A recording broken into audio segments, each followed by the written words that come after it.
Y'all remember that song? Let's see, who sang that song? It's raining outside. A Rainy Night in Georgia. Who was that lady that sang A Rainy Night in Georgia? It's a country song. Come on, Keith, man. That's a night that they hung an innocent man. Reba McEntire. Thank you, Robin. Thank you, Robin. All right. It's a rainy night in Georgia, and a lot of people didn't make it out, but it's okay. All right, so we're gonna pick up from when we left off in the 3rd chapter of Colossians. I think I did an awesome job of talking about setting your affections, how to set those. Yes, Pastor Andy, you did an awesome job. Thank you, thank you, thank you, thank you. No, there's a way. I'm just kidding, by the way. There's a way to set your affections. And, it's like the thermostat on in your house. It can get warm, it can get cold, but there's a place where you're comfortable. And you set your thermostat according to that. And so Paul's telling us here, set your affections on things above, not on things of the earth. Why? Because the things above are eternal, and the things on the earth are just temporal. And so he goes into this, set your affections on things above, not on things of earth. Verse 3, he says, for you are dead. Now that's a really interesting statement, because I'm pretty alive. And the people that he was writing to, they were kind of alive. For you are dead, and your life is hid with Christ in God. So there's something going on here. He's telling us something that, it's just not, it's not a natural thing. What he's trying to tell us is he's trying to give us a spiritual truth. He's trying to show us the difference between spiritual truth and temporal truth. Because temporal truth is all about what's going on in this world. Right? Everything. Spiritual truth is what's going to be eternal. For instance,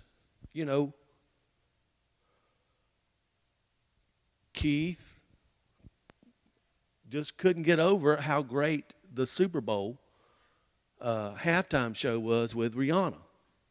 He couldn't get over it. He was just, he called me. No, he didn't call me, but anyway. All right. But see, entertainment, all that kind of stuff, it is temporal. It's just for a little while. Your body, man, think about your body. All these people, except for Vernon's, it's got a shelf life, except for Vernon. I think he's pretty. I think he's as young today as he was 18. But there's temporal truth and there's spiritual truth. Temporal truth, for instance, says that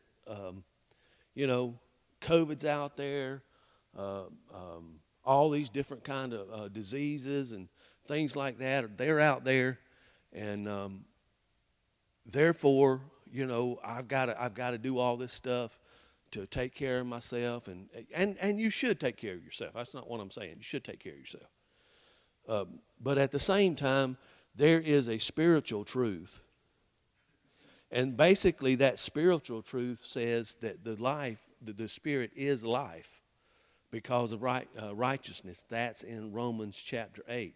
The Spirit is life. The reason that you are dead in Christ is because the Spirit is life.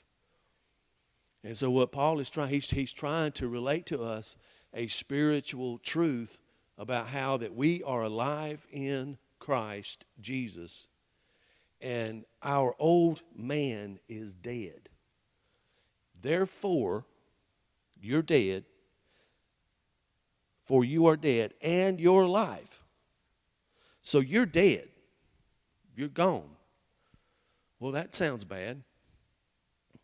And your life is hid with Christ in God. So your life is hid with Christ in God. Well, he's not talking about your natural life. He's talking about a different kind of life. There is a different kind of life that we have the ability to tap into that is beyond just our natural, normal, average thinking. You know, in the book of Philippians, Paul said this. He said, I know how to be abased and I know how to abound, which means that there were times in his life when he was abased. That means he was poor. He was to be abased means it doesn't just mean you're without money, you're without means. When you're without means, that is a really low place, especially if you have children. I mean, you know, think about it. What if the economy fell tomorrow? I'm talking about in America. What if the economy fell? Which is not beyond, you know, limitations of thinking of what's going on in this world. So what if it failed? What would you do then? How would you live then? How would you live your life? How would you get food? That's being abased. And there are people, see, we live in America, and America is spoiled rotten. I mean, you can be the poorest of the poor, and you can go get something to eat. Just go to the government. You know, people talk about the government all the time, and I know they talk about the government all the time. And there's a lot going on with the government and blah, blah, blah, blah, blah, you know, whatever. But the fact is the government has helped out a lot of people that needed help. They've helped out a lot of people that didn't need help. I get that. I know that. I understand that. But I would rather help out all of those people that didn't need the help, that just played the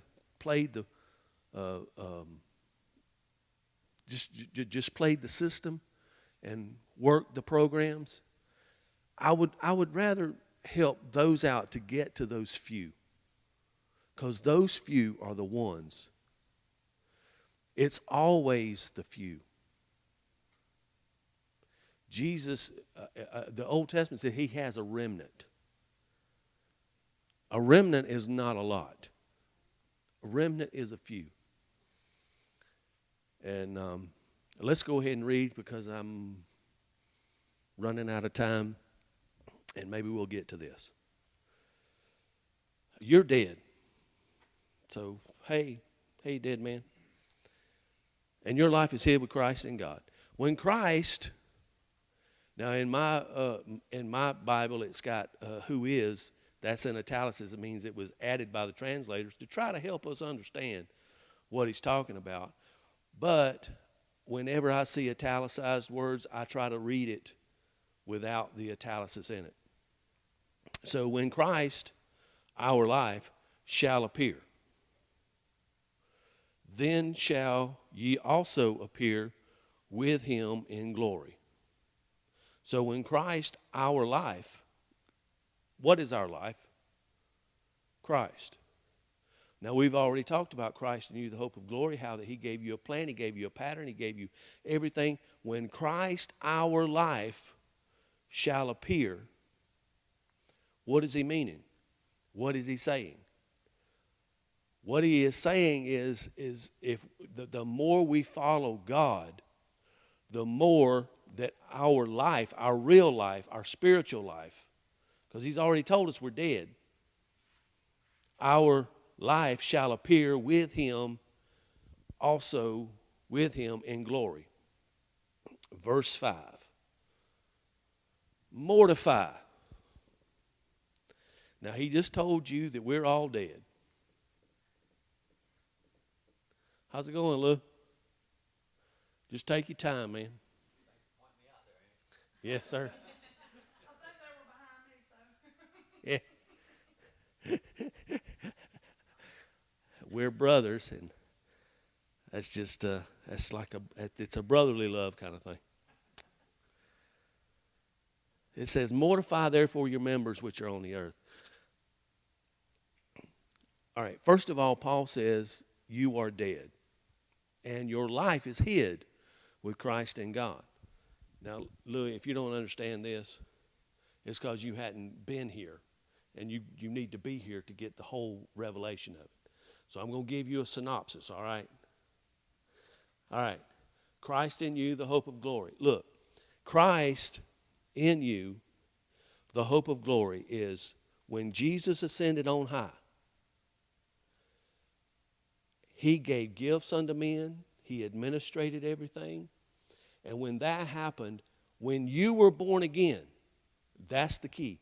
When you were born again, something happened on the inside of your spirit.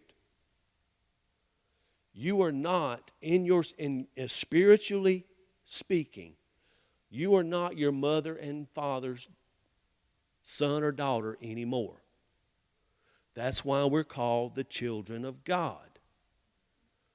Because when you were born again, remember Nicodemus came to Jesus at night and he rebuked Nicodemus and said, what are you talking about?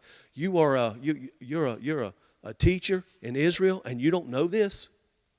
You have to be born again. Well, Nick says, Nick at night says, well, I'm here. How can I be born? Must I once again enter into my mother's womb and be born again? No, that's not how it happens. You receive Jesus as your Lord and you are born again. Something changes on the inside of you. It's the most miraculous thing that can possibly ever happen. It is the miracle of all miracles. There's all kind of stuff that's going on in this world. All kind of stuff. Just crazy stuff.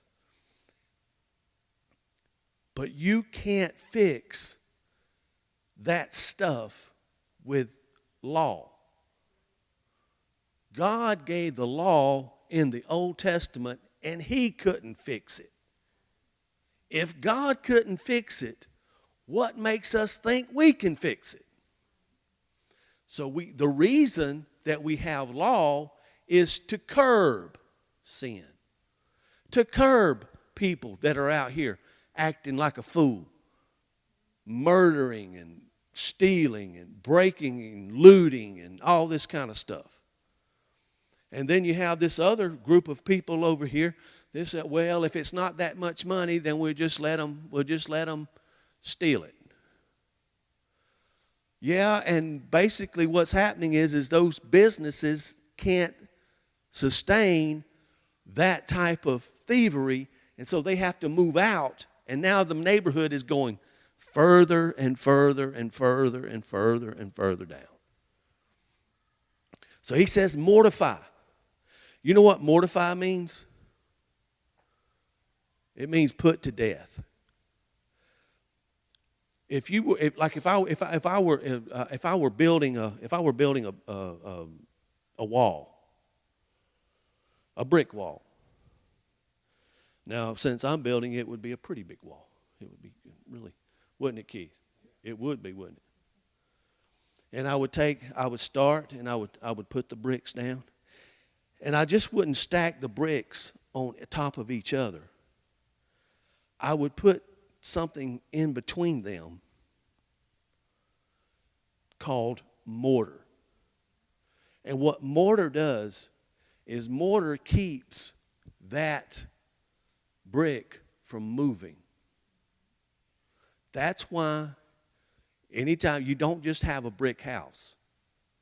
You have brick, brick, brick, but there's something in between. Why?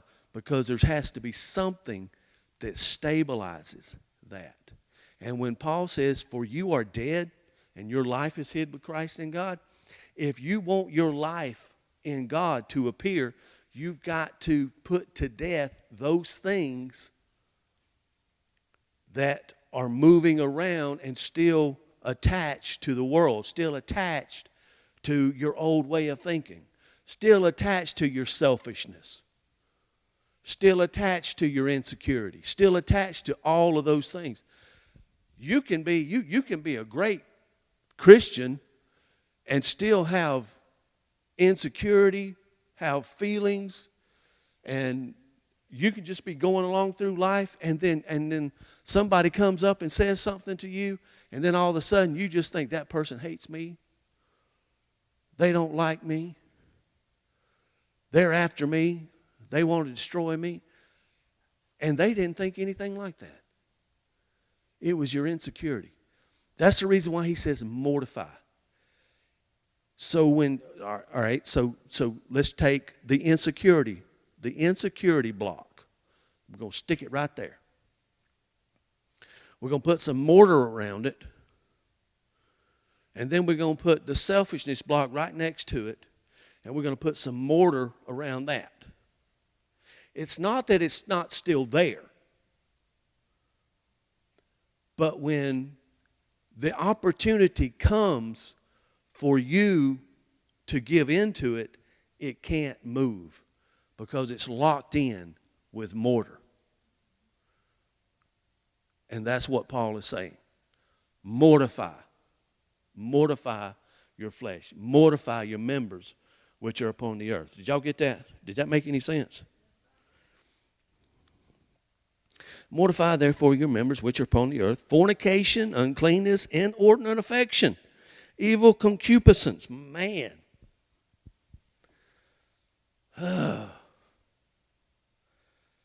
Fornication, uncleanness, inordinate affection, evil concupiscence. Man, I mean, basically, I'm not going to go into it. But basically, he covered everything from sex outside of marriage to bestiality. Evidently, the Corinthians were pretty messed up. They had some issues. I mean, I don't know about you. But I don't, anyway. But it's all covered in there. All the way, and I'm not going to cover it because it'd take way too much time to cover that. You just have to have a thing on sex, and I'm not going to be talking about sex. Let's talk about, no, man.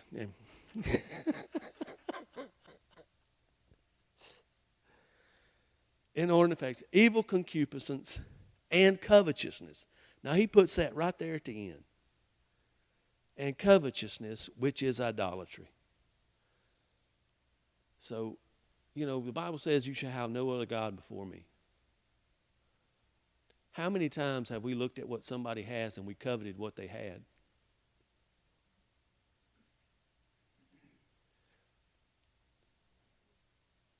We don't call it covetousness.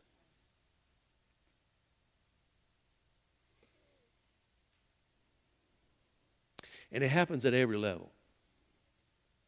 Let's go to the lowest level. Let's go to the lowest level. Let's take somebody that's poor, can't get enough to eat, maybe got some kids, and somebody besides them qualifies for some government benefit.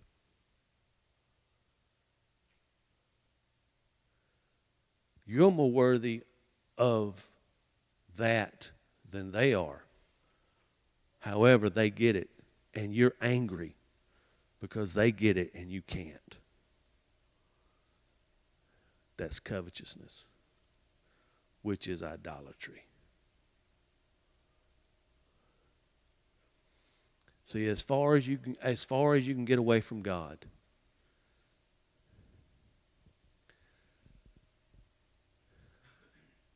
the more you rely on government and other people to supply your need, you're not relying on God. And God can do it. I promise you, He can do it. You know, we ought to send in our check to the government and pray over it. You know, our tithe to the government. And when we send it in, Lord, I pray for my government. Lord, that you'll raise up voices and that this money will go to people that need it in the time that they need it. Because we're not just talking about people that are trying to play the system. There's always people that are trying to play the system. Jesus said this. He said, the poor you have with you always. People that are trying to play the system are poor. They may look okay right now, but eventually it's going to wear out and they're going to be poor. The poor you have with you always. But what we have to do is we have to be above that. So when you pay your taxes, pray over those taxes. You're giving your money to the government. That's your money. God, when I give this money to this government, God, let it go to where it needs to go to. God, raise up voices, raise up people, raise up those ones that will tell the truth, that will say the truth. I don't care what they look like, what they sound like. Lord, raise up those voices.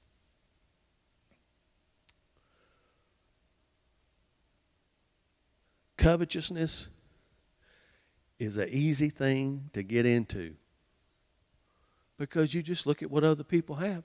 And it's not like I'm looking at Vernon's oil wells and coveting over them. Even though that does happen, that's not how it occurs. You just end up looking at what somebody has that you don't have, and then you decide that they've got it better off than you do. And you don't know. Trust me, I know people that have millions and millions of dollars. I would not trade my life, anything, for anything they have.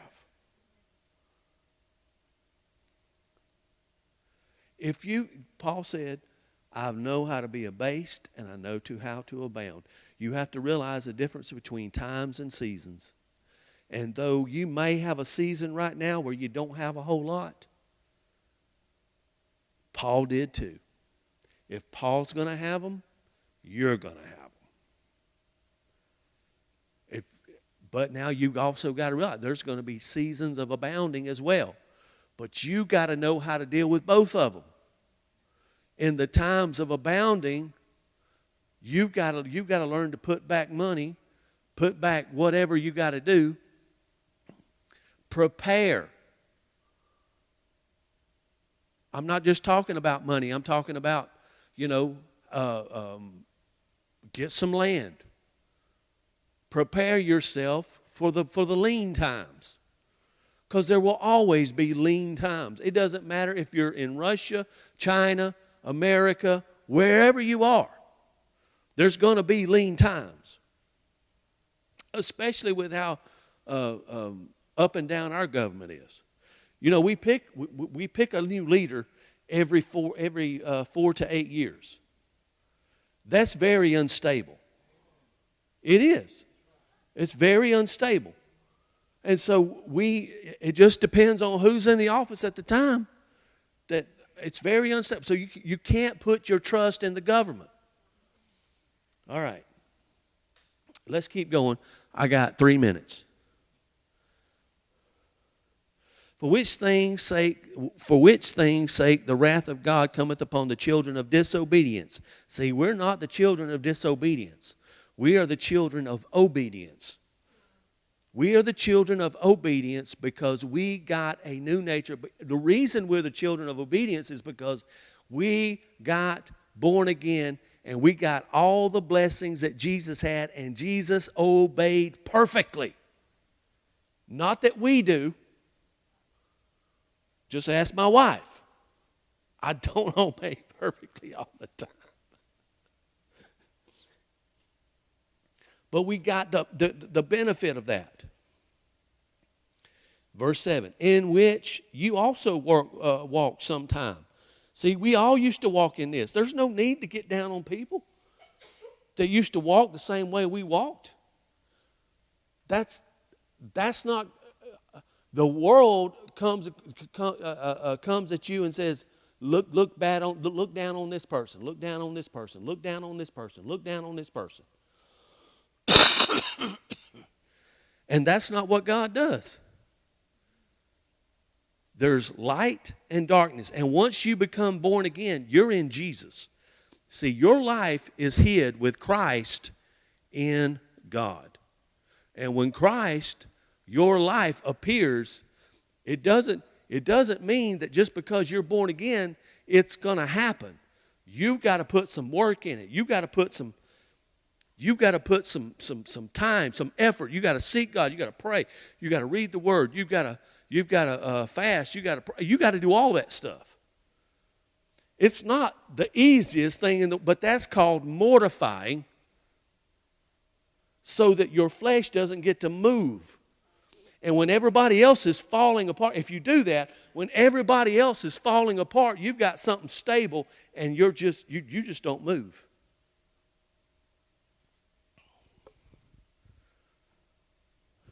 It's called mortifying the deeds of the body. I don't know that I have a lot of time to go through this. Oh, it's already 7:30. All right, let's see how far I can get. I think I'm going to stop there. I think I'm going to start there. So, we've got the life of God on the inside of us. How do you stop the flesh nature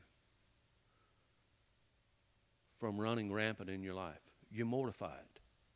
How do you mortify it?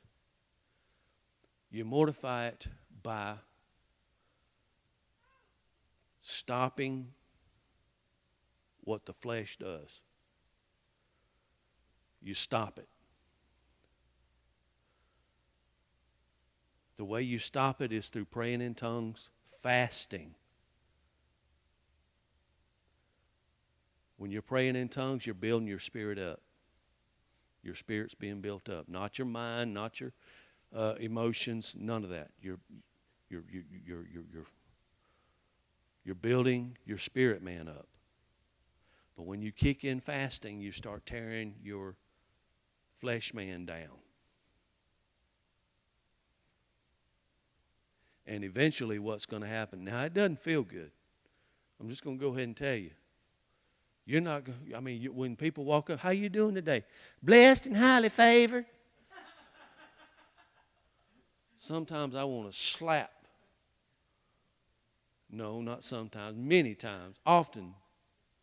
99% of the time, I want to slap them. I'm blessed and highly favored.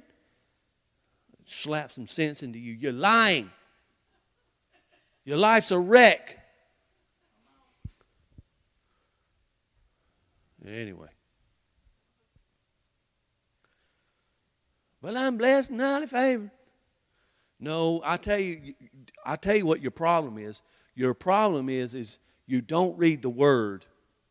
And you just listen to preachers. And so, where did blessed and highly favored come from?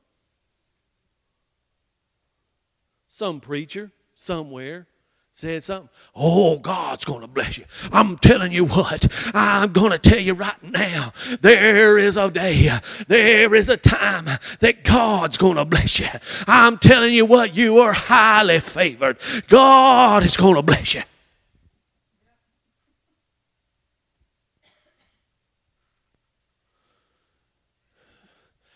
It feels good in the moment, but when you have to go to work the next day, it ain't doing a whole lot for you. You didn't know I could do that, did you, Louis? I'm impressing you, ain't I, Louis? Come on, Louis. Come on, man. Yeah. All right. All right, well, we'll go ahead and take an offering since I've made such a mess of this. I know it. Hey, tomorrow, hey, Tim, you can cut us off. Tomorrow, I'm excited about